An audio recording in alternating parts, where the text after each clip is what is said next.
ഞാൻ ളുഹർ നിസ്കരിക്കാതെ ഒരു പരിപാടിയുമില്ല, അസർ നിസ്കരിക്കാതെ ഒരു പരിപാടിയുമില്ല, ഇശാ നിസ്കരിക്കാതെ ഒരു പരിപാടിയുമില്ല, എനിക്ക് മഗ്രിബ് നിസ്കരിക്കാത്ത ഒറ്റ പരിപാടിയുമില്ല. ഞാൻ റസൂലുള്ളാഹി സ്വല്ലല്ലാഹു അലൈഹി വസല്ലം സ്നേഹിക്കുന്ന ഒരു അനുയായിയാണ്. എനിക്ക് നബി തങ്ങളെ സ്നേഹിക്കുമ്പോൾ അവിടുത്തെ സ്നേഹം പ്രകടിപ്പിക്കാനുള്ള ഏറ്റവും വലിയ മാർഗമാണല്ലോ അസ്സലാമു അലൈക്കും. നബി തങ്ങൾ തന്നെ പറഞ്ഞില്ലേ, തഹാബു, നിങ്ങൾ പരസ്പരം സ്നേഹിച്ചോളൂ. ആ സ്നേഹിക്കാൻ അവല അദുല്ലുക്കും അലാ ശൈഇൻ ഇദാ ഫഅൽതുമുഹു തഹാബബതും അഫ്സു സലാമ ബൈനക്കും. സലാം പറയാനുള്ള സ്നേഹം പ്രകടിപ്പിക്കാനുള്ള ഒരു വഴിയാണ്. അപ്പൊ സലാം പറയൽ നബി തങ്ങളോട് സ്നേഹം പ്രകടിപ്പിക്കാനുള്ള നിർബന്ധ കൽപ്പനയാണ് നിസ്കാരത്തിലെ സലാം. അത് കൃത്യമായി ഞാൻ നിസ്കരിക്കും. നബി സല്ലല്ലാഹു അലൈഹി വസല്ലം തങ്ങളോട് ഞാൻ അങ്ങനെ സ്നേഹം പ്രകടിപ്പിക്കും. ആയിക്കോട്ടെ, നടക്കട്ടെ. അസ്സലാമു അലൈക്കും. പേരോട് അബ്ദുറഹ്മാൻ സഖാഫിക്ക് പ്രായാധിക്യത്തിൻ്റെ പ്രോബ്ലം ആണെന്നുണ്ടെങ്കിൽ ഓക്കെ, അല്ല വേറെന്തെങ്കിലുമൊക്കെ ആണെന്നുണ്ടെങ്കിൽ ഇപ്പോൾ ചെറിയ മരുന്നുകൊണ്ട് കൗൺസിലിംഗ് കൊണ്ടൊക്കെ നിൽക്കും, അല്ലെങ്കിൽ ഷോക്ക് അടിപ്പിക്കേണ്ടി വരും. കാര്യം ഈ ചെറിയൊരു ഭാഗത്ത് ചെറിയ സെക്കൻഡുകൾ മാത്രമുള്ള ഈ വീഡിയോ ശകലത്തിൽ അയാൾ എന്തൊക്കെയാണ് പറഞ്ഞത്? ആദ്യം നിസ്കാരത്തിനെ കുറിച്ചാണ് പറഞ്ഞു വന്നു. അതിനുശേഷം പിന്നീട് നബിസ്നേഹത്തിലേക്കെത്തി. നബിസ്നേഹം പിന്നീട് സലാമിലേക്കെത്തി, പരസ്പര സലാമിലേക്കെത്തി. സലാം അടക്കൽ നിർബന്ധവും സലാം പറയൽ സുന്നത്തും. അതിനുശേഷം ആ സലാമിനെ പിന്നെ എങ്ങോട്ടെത്തിച്ചു? നിർബന്ധ സലാമായ നിസ്കാരത്തിലെ സലാമിലേക്ക് എത്തിച്ചു. പൊന്നാര പേരോട് അബ്ദുറഹ്മാൻ സഖാഫി, നിങ്ങൾ നബിസ്നേഹത്തിൻ്റെ ഭാഗമായിട്ടാണ് നിസ്കരിക്കുന്നതെങ്കിൽ നിങ്ങൾ ഇന്നു മുതൽ അള്ളാൻ്റെ കോപത്തിന് ഇരയാവാതിരിക്കാൻ വേണ്ടിയിട്ട് നിസ്കരിക്കുക. നിസ്കാരം എന്നുള്ളത് ഇബാദത്താണ്, നബിസ്നേഹത്തിൻ്റെ ഭാഗമല്ല. അതിനുശേഷം പിന്നീട് നബിസ്നേഹത്തിൻ്റെ കാര്യം പറഞ്ഞുകൊണ്ട് സലാം പറയുന്ന കാര്യത്തിലേക്കൊക്കെ വന്നു. പരസ്പര സലാം, അതിലേക്കുള്ളത് വേറൊരു സാധനം വരുന്നുണ്ട്. അത് അന്ന് എനിക്ക് ചെയ്യാൻ പറ്റാതെ പോയ ഒരു സാധനമുണ്ട്. അത് നമുക്ക് ഇൻഷാ അല്ലാ ഈ വീഡിയോയിൽ തന്നെ അത് ഉൾപ്പെടുത്തുന്നുണ്ട്. അപ്പോൾ ഇയാൾ പറയുന്നതിലെ കാപട്യം കുറച്ചുകൂടി നമുക്ക് മനസ്സിലാക്കാൻ കഴിയും. ഒരു സഹോദരനോട് ഉള്ള കടമയാണ് സലാം പറയുക, പരസ്പര സ്നേഹത്തിൻ്റെയും ഭാഗമായിക്കൊണ്ടുള്ള സലാം പറയലേ. ഇതൊക്കെ പറഞ്ഞ് പിന്നീട് നിങ്ങൾക്ക് ഞാൻ ഈ പറയുന്നത് മനസ്സിലായില്ലെങ്കിൽ ഫസ്റ്റ് ക്ലിപ്പ് ഒന്നുകൂടി കേൾക്കുക, അല്ലെങ്കിൽ അവസാനത്തിൽ ആ ക്ലിപ്പ് ഒന്നുകൂടി ഇട്ട് തരാം. അതിൽ പരസ്പര ബന്ധമില്ലാതെ എന്തൊക്കെയോ പറഞ്ഞുകൊണ്ടാണ് അവസാനം നിർബന്ധ സലാമിലേക്ക് വന്നത്.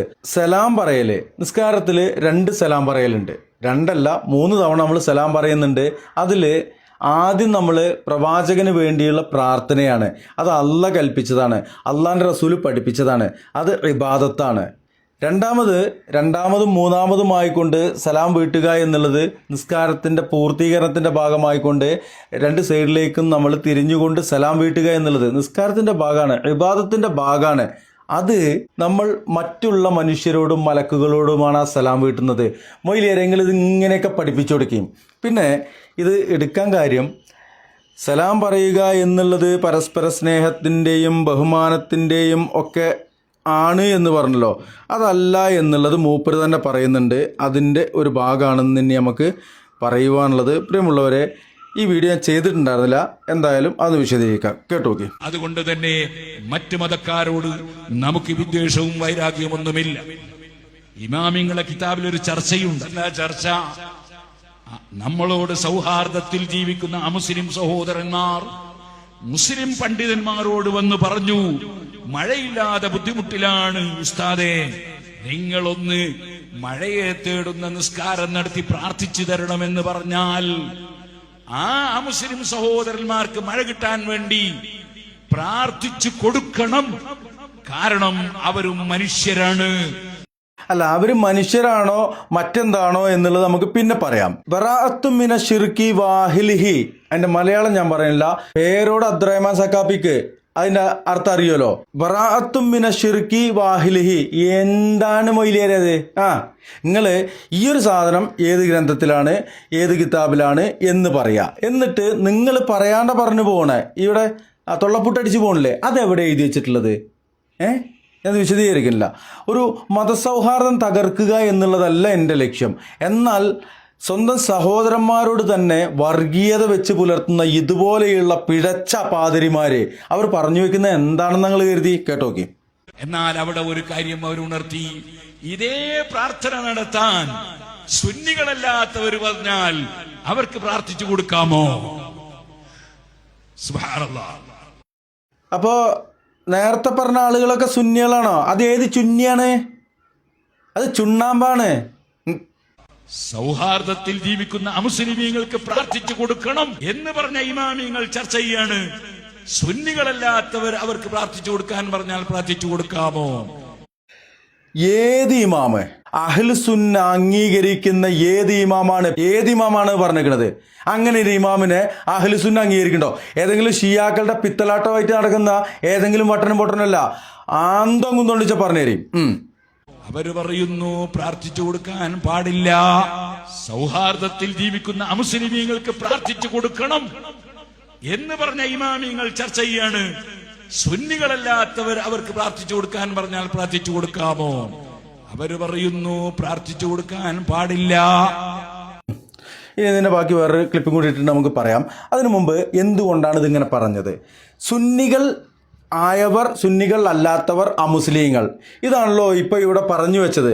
അമുസ്ലിങ്ങൾ എന്നതുകൊണ്ട് മനസ്സിലാക്കാൻ കഴിയുന്നത് മുസ്ലിം കമ്മ്യൂണിറ്റി, ഇപ്പോൾ സമസ്ത, EK, AP, പിന്നെ അതിലത്തെ പടു ഖുറാഫികളായിട്ടുള്ള മുഴുവൻ ആളുകളും, അത് കഴിഞ്ഞിട്ട് പിന്നെ മുജാഹിദ് വിഭാഗങ്ങൾ, അത് കുറേ ഉണ്ട്, പിന്നെ ജമാഅത്തെ ഇസ്ലാമി അതൊന്നേ ഉള്ളൂ, പിന്നെ തബ്ലീഗ് അത് ഒന്നേ ഉള്ളൂ തോന്നുന്നു, പിന്നെ അങ്ങനെയുള്ള കുറേ കാര്യങ്ങൾ ഒക്കെ പാടെ കൂട്ടിയിട്ട് അതൊക്കെ പാടുള്ളിൽ സുന്നി എന്ന് പറയുന്ന ബിദ്അത്ത് മാത്രം കൊണ്ടു നടക്കുന്ന പിഴച്ച വിശ്വാസക്കാർ, അവരെ അടുത്ത് ഏതെങ്കിലും തൗഹീദുള്ള മാല മൗലൂദ് ചൊല്ലരുത്, അല്ലാത്തവരെ വിളിച്ച് പ്രാർത്ഥിക്കരുത്, അതുപോലെ നിങ്ങളെ ഈ പിഴച്ച പിത്തലാട്ടങ്ങളും ഇണ്ടാസും ഒക്കെ മാറ്റി വെച്ചോളി എന്ന് പറയുന്ന ആ ആളുകളുണ്ടല്ലോ, ഓലെയാണ് സുന്നി അല്ലാത്തവരെന്ന് പറഞ്ഞത്. എൻ്റെ പൊന്നാര മൊയ്ലിയരെ, ഏതെങ്കിലും ഒരു തൗഹീദുള്ള അള്ളാനെ മാത്രം വിളിച്ച് പ്രാർത്ഥിക്കുന്ന ഏതെങ്കിലും മനുഷ്യൻ നിങ്ങളെപ്പോലെ ഒരു ബിദഈയുടെ അടുത്ത് വന്നിട്ട്, നിങ്ങളെപ്പോലെ ഒരു പുത്തനാശയക്കാരൻ്റെ അടുത്ത് വന്നിട്ട് പിഴച്ച സിദ്ധാന്തവുമായിട്ട് നടക്കണ ഈ തലയെക്കെട്ടിൻ്റെ അടുത്ത് വന്നിട്ട് ദുആ ചെയ്യാൻ പറയോ?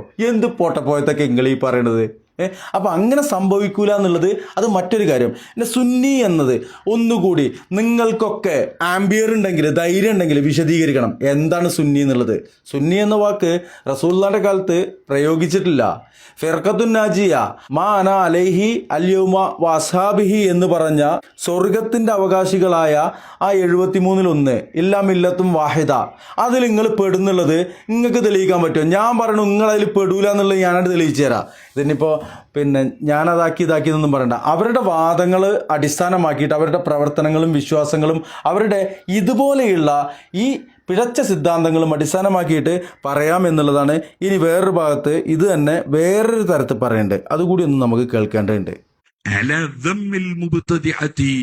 പുത്തൻവാദിയെ ആക്ഷേപിക്കണം. അങ്ങനെ ആക്ഷേപിക്കണം എന്നുള്ളത് കൊണ്ട് തന്നെയാണ് ഈ റിയാക്ടിങ് വീഡിയോസ് എന്ന ചാനൽ പൂട്ടിപ്പോയിട്ടും വീണ്ടും തുറന്നിക്കുന്നത്. ആരാണ് പുത്തൻവാദി? അത് നമ്മൾ ഒന്ന് വിശദീകരിക്കേണ്ടതുണ്ട്. നിങ്ങൾക്ക് വിശദീകരിക്കാൻ കഴിയുമോ? റസൂലുള്ളാഹി സ്വല്ലല്ലാഹു അലൈഹി വസല്ലമയുടെയും സ്വഹാബത്തിൻ്റെയും താബഈങ്ങളുടെയും തബഉ താബഈങ്ങളുടെയും ഈ 3 തലമുറ സലഫു സാലിഹീങ്ങൾ, അവരിലില്ലാത്ത എന്തൊക്കെയാണ് നിങ്ങൾ കൊണ്ടു നടക്കുന്നത്? പുത്തനാശയങ്ങൾ, പുത്തനാചാരങ്ങൾ, പുത്തൻ പിഴച്ച സിദ്ധാന്തങ്ങളുമായിട്ട് നിങ്ങളല്ലേ നടക്കുന്നത്? എനിക്ക് തെളിയിക്കാൻ കഴിയും. പറഞ്ഞോളി. അവരുമായി മാറി നിൽക്കണം. അവരുമായി ബന്ധം വിച്ഛേദിക്കണം. ആരുമായിട്ട്? അത് വിശദീകരിച്ചു കഴിഞ്ഞാൽ നിങ്ങളാണ് അതിൽ വരിക എന്നുള്ളത് മറ്റൊരു കാര്യം പറയും. അതിൽ സലഫു സാലിഹീങ്ങളായ ഇമാമിങ്ങൾക്കും സഹാബികൾക്കും ഒരു തർക്കവും ഇല്ലെന്ന് ഇമാം ഗസാലി റളിയല്ലാഹു അൻഹു അവിടുത്തെ കിതാബുൽ മുസ്തസ്ഫയിൽ രേഖപ്പെടുത്തിയത് കാണാം. ഇനി 1000 പണ്ഡിതന്മാർ ആ വിഷയം പറഞ്ഞതുണ്ട് എന്ന് എല്ലാ ആലിമീങ്ങൾക്കും അറിയാമല്ലോ. ഇതൊക്കെ പറയുന്നതിൻ്റെ മുമ്പ് നിങ്ങൾ പറയേണ്ട ഒരു കാര്യം എന്താ അറിയോ സക്കാഫിയെ? ആരാണ് മുബ്തദഈ? ആരാണ് ബിദ്അഈ? എന്താണ് ബിദ്അത്ത്? എന്താണ് സുന്നത്ത്? എന്താണ് ദീൻ പഠിപ്പിച്ചത്? എന്താണ് വട്ടനും പൊട്ടനും മാലി മൗലൂദിലും പഠിപ്പിച്ചത്? അത് വിശദീകരിക്കണ്ടേ? അല്ലാണ്ട് നിങ്ങൾ മുബ്തദഈ എന്നും പാട്ട് പാടിയിട്ട് ദിക്റുണ്ടായിമാക്കിയിട്ട് നടന്നിട്ട് വല്ല കാര്യമുണ്ടോ? നിങ്ങളെ തന്നെ പറയണത്. അത് എവിടെയാണ്? മൂപ്പര് പറഞ്ഞല്ലേ, അഇസ്സൽ ഇസ്ലാമ വൽ മുസ്ലിമീൻ വാദിൽ അശ്ശിർക വൽ മുശ്രിക്കീൻ. അത് നമ്മളെ തന്നെയാണോ എന്ന് സംശയിക്കുള്ളൂ എന്നും പറഞ്ഞിട്ട് അതന്നെ ഇതിൻ്റെ അവസ്ഥ. മുബ്തദഈ എന്ന് പറയുന്ന ബിദഅത്തുമായിട്ട് നടക്കണം. ആരാണ് ബിദഅത്ത് ചെയ്യണത്? മാലി മൗലൂദും ബിദഅത്താണ്. അല്ലാത്തവരെ വിളിച്ചു തേറൽ ഷിർക്കാണ്. മറ്റുള്ള കാര്യങ്ങൾ കുറേ ബിദഅത്തായിട്ടും കൊണ്ടു നടക്കുന്നുണ്ട്.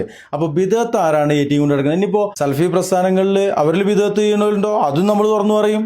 അത്രേ ഉള്ളൂ. ഖുർആനും സുന്നത്തും അതിൻ്റെ അപ്പുറം അപ്പുറമല്ല. നിങ്ങളിങ്ങനെ മുബത്തദികളെ ഓലങ്ങനെ ബന്ധം വിച്ഛേദിക്കാൻ നടക്കുകയാണ്. എന്താ അവസ്ഥ എന്നറിയോ? തല നഹി വാല് മാഫി. എന്തിനാണ് അവരങ്ങനെ പറഞ്ഞത്? അതിന് താജുല്ലുലമ പറഞ്ഞു, മക്കളെ, ആരോഗ്യം പകരൂല, രോഗം പകരും. ആരോഗ്യം ഒരാൾക്ക് പകരൂല, അത് അവരവർക്ക് തന്നെ ഉണ്ടാകേണ്ട സംഗതിയാണ്. രോഗം അങ്ങനെയല്ല, രോഗം പകരൂ. ഇതൊരു വലിയ പകർച്ചവ്യാധിയാണ്. ആ പകർച്ചവ്യാധിയുമായുള്ള ബന്ധം ഉണ്ടായാൽ ആ രോഗം പകരാൻ വളരെ സാധ്യതയുണ്ട്.